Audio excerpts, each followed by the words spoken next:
Welcome to my channel. I'm the Dark Lord of Optics, and what I bring you here is a thinking man's take on guns and optics with occasional forays into politics. Thank you for being here.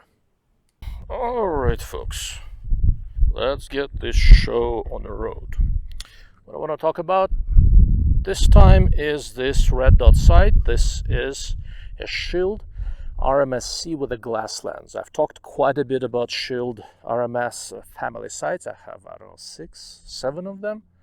On balance with compact, open emitter, red dot sights, this sucker is probably, this family is my favorite. I have the RMS, RMS2, RMSW, couple RMSCs and something else. And Shield has a new one called AMS that should be even better, maybe coming out.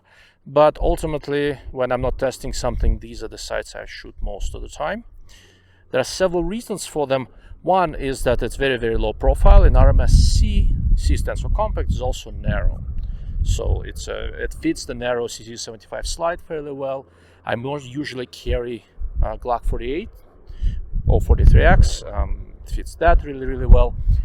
One thing I like the most about Shields, other than the compact footprint and the fact that they're very low height with normal height iron sights, I can co-witness through them.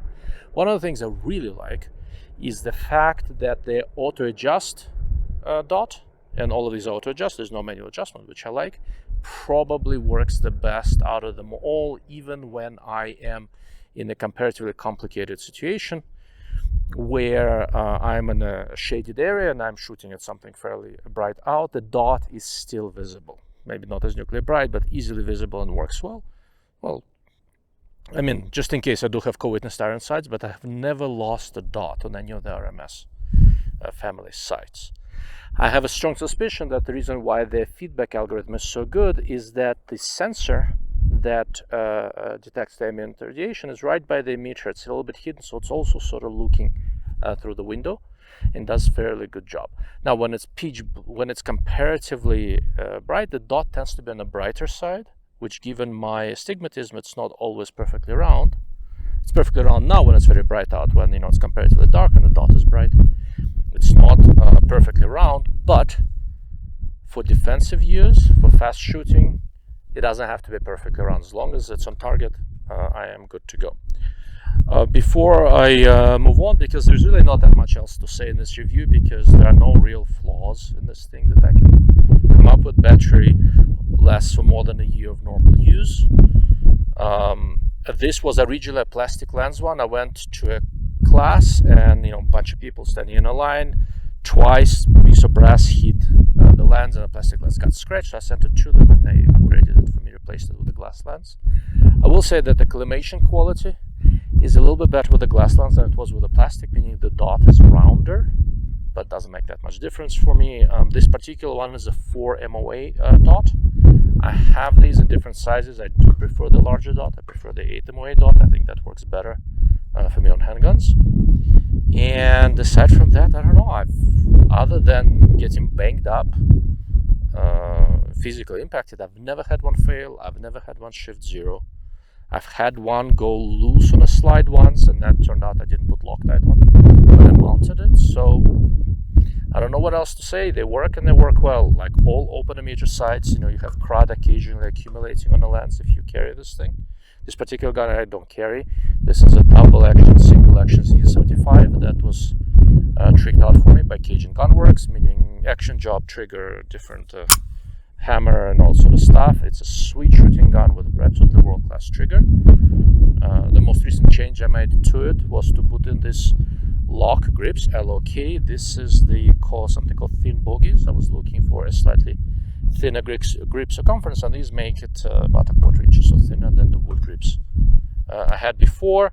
This is the G10 camo pattern, and this is the most aggressive texture. This is an old CZ75. There is no texturing anywhere in the metal, so I like to have very very rough, very grippy texture on this thing on the sides, which helps me keep control of the gun. I do a lot of my double single action practices done with this gun, so which is one of the reasons I like it, and one of the reasons it has the RMSC on it that I like so much. Just looking through this thing right?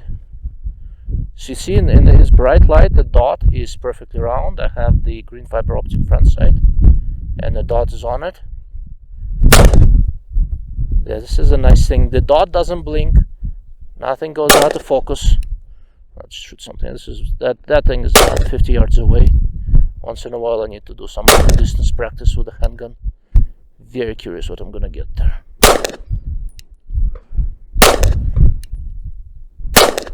But this is the gun I do most of my practice when I need to draw and operate a safety, because this is not a decocker gun. This is a double single action, which is, for me, is a little bit unnatural. I'm a Glock shooter, and this is how I get to practice. No malfunctions. Came back from Cajun Gunworks. Honestly, didn't really have malfunctions before. This is a much easier gun to shoot now, and with the thinner grips, a double action pull becomes much easier. I'm far from being good at shooting double action, but this is how I get my practice.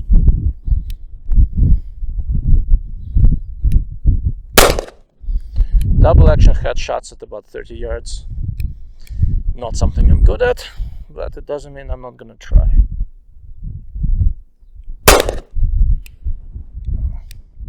I'm actually hitting someone in the head. Wow, that's interesting. I'll need to get a rangefinder and figure out what the actual distance is.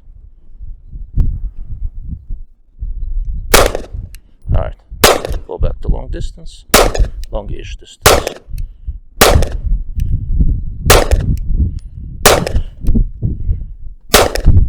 I love not living in California when I have more than 10 rounds in the magazine. Empty.